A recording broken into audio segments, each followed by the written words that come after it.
tim Bravo dengan saya sendiri Zatin Sasyakarani dan rekan saya Fatimah Azhara. Di sini kami bertujuan untuk mewawancarai Kak Eksa dengan tujuan untuk memenuhi tugas akhir mata kuliah Komunikasi Internasional.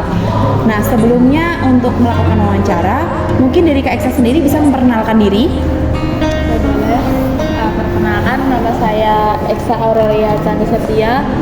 Saya biasa dipanggil Eca. Saya berasal dari Salatiga, lalu sekarang sedang menempuh pendidikan di Universitas Negeri Semarang, pendidikan bahasa Jepang semester 4. Salam kenal semuanya.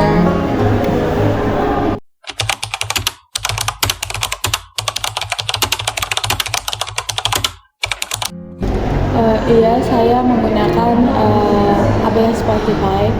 Menurut saya peran Spotify dalam mengubah perdagangan pada media ini mungkin akan memunculkan setiap orang tuh akan memiliki persaingan antar kreativitas gitu. Jadi pada pasar tersebut lagi booming tentang ini, maka para konten kreator tersebut akan memunculkan persaingan antara tren tersebut gitu.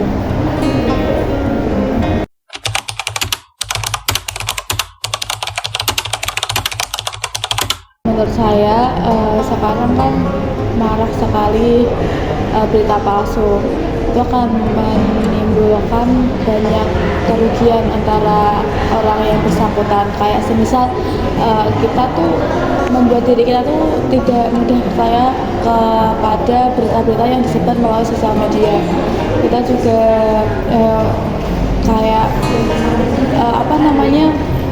bingung ini tuh benar apa enggak gitu. Terus juga itu pasti merugikan diri kita, merugikan yang bersangkutan maupun dalam material dan non material. Menurut saya sih seperti itu. Mungkin kayak gimana sih cara ngatasin berita fake news kayak gitu? Kalau dari saya sendiri untuk mengatasi fake news sih lebih memperhatikan kayak situs yang kita baca ya. Kayak semisal kita baca berita ini lah, kita tuh cross check lagi situs kita baca berita itu tuh dari situs yang benar apa enggak. Terus kayak kita juga bisa, kan kita nggak boleh percaya pada satu situs gitu aja loh Mbak. Misal kayak kita harus membandingkan dari satu situs ke situs satunya lagi. Ini tuh benar-benar berita benar atau bohong.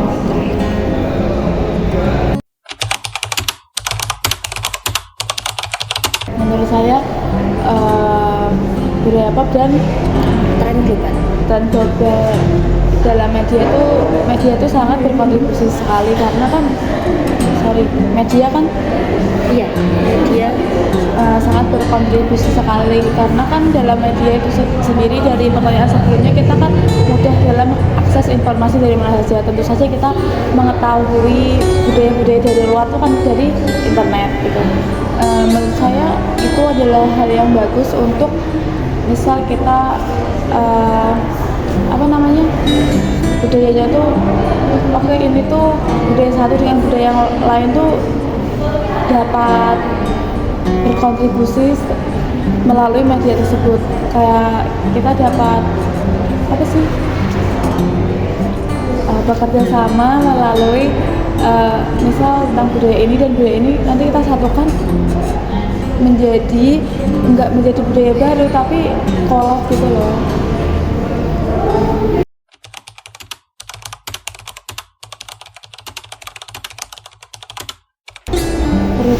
Information itu kalau menurut saya dalam sepengetahuan awam saya ya Mbak, itu harus informasi yang kita dapat yang kita mendapatkannya itu secara bebas gitu.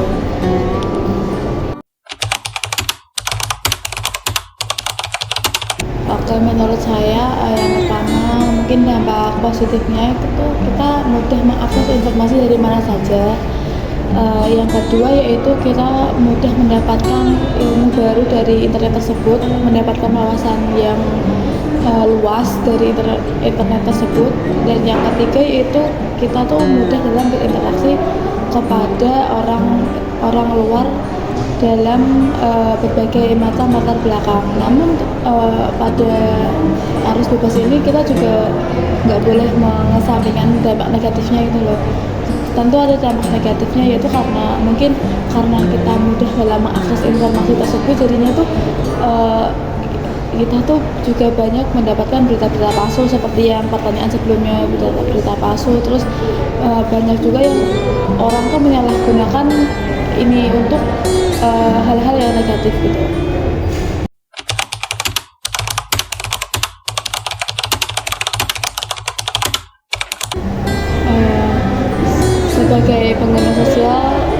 Sebagai pengguna media sosial tentunya saya selalu mendapatkan informasi dari media sosial. Cara saya untuk memastikan keakuratan berita tersebut yaitu dengan mungkin yang seperti pertanyaan yang awal tadi, kita harus double check apakah situs yang saya kunjungin, laman yang saya kunjungin itu akurat atau tidak. Terus selalu saya juga membandingkan antara sumber satu ke sumber yang kedua. Lalu juga saya membaca berita tidak hanya membaca pertanyaan gitu saja juga tidak, kita harus membacanya dengan akal yang di sini, yang saya maksud di sini tuh kayak saya menggunakan akal. Ini tuh berita tuh dapat dicerna apa enggak, ini tuh berita tuh maksudnya masuk akal apa tidak gitu.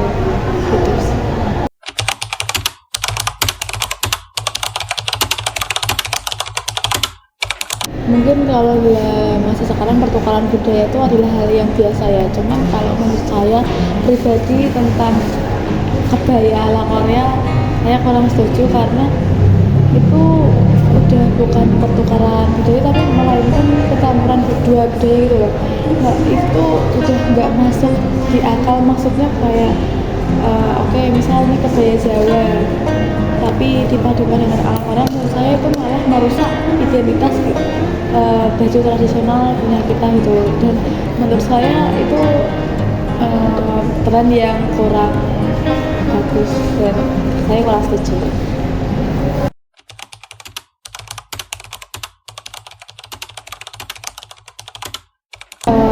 Menurut saya teknologi dan internet untuk saya sebagai mahasiswa itu merupakan hal yang sangat penting, karena saya sebagai mahasiswa kan mencari informasi, mencari berbagai informasi, berbagai jurnal, berbagai semuanya itu kan di internet. Nah, maka menurut saya itu sangat penting karena kita juga dapat mengakses semisal perpustakaan digital, berita yang lalu-lalu, dan penelitian, bahkan skripsi kakak tingkat kita tuh bisa diakses melalui internet.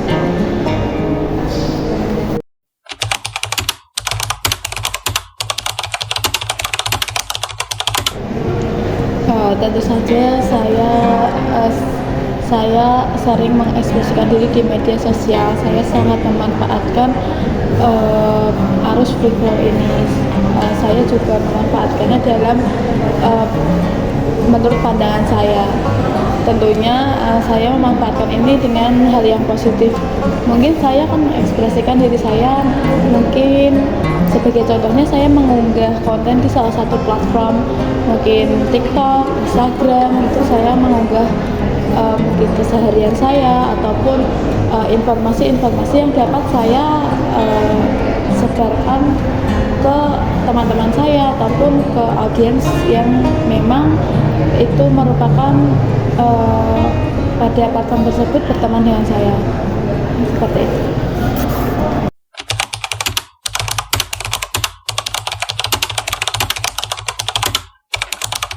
dalam saya sebagai mahasiswa jurusan bahasa Jepang sangat memanfaatkan arus informasi bebas ini dalam pendidikan saya. Saya juga memanfaatkan arus informasi bebas ini dalam memperdalam saya belajar bahasa Jepang maupun budaya Jepang. Mungkin kayak dalam arus ini kan banyak sekali yang dapat kita akses. Mungkin saya dapat mempelajari budaya Jepang dengan menonton anime ataupun mendengarkan lagu. Mungkin juga saya menonton YouTube tentang vlog-vlog keseharian di Jepang, dan juga saya dapat mengakses berbagai sumber untuk memperdalam bahasa Jepang saya. Mungkin memperdalam dalam grammar saya, memperdalam kosakata saya dapat mengakses itu semua melalui internet.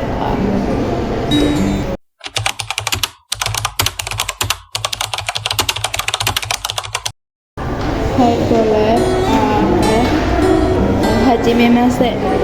Watashi wa namae wa Eksa Aurelia Tadasatya desu. Eksa to yonde kudasai. Watashi wa Salatiga ni karakimashita. Dasite ima watashi wa Semarang ni sunde imasu. Watashi wa 2年生 Unesde Daigaku desu. Unesde Nihongo o benkyou shite imasu. Dozo yoroshiku onegaishimasu. Kalau boleh tahu isi atau artinya itu apa ya Kak?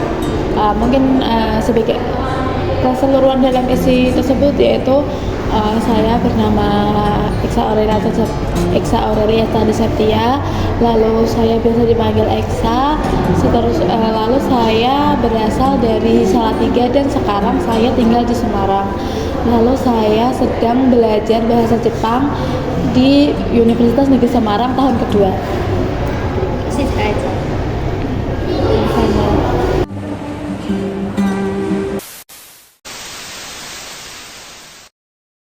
Baik, cukup pertanyaan dari kami.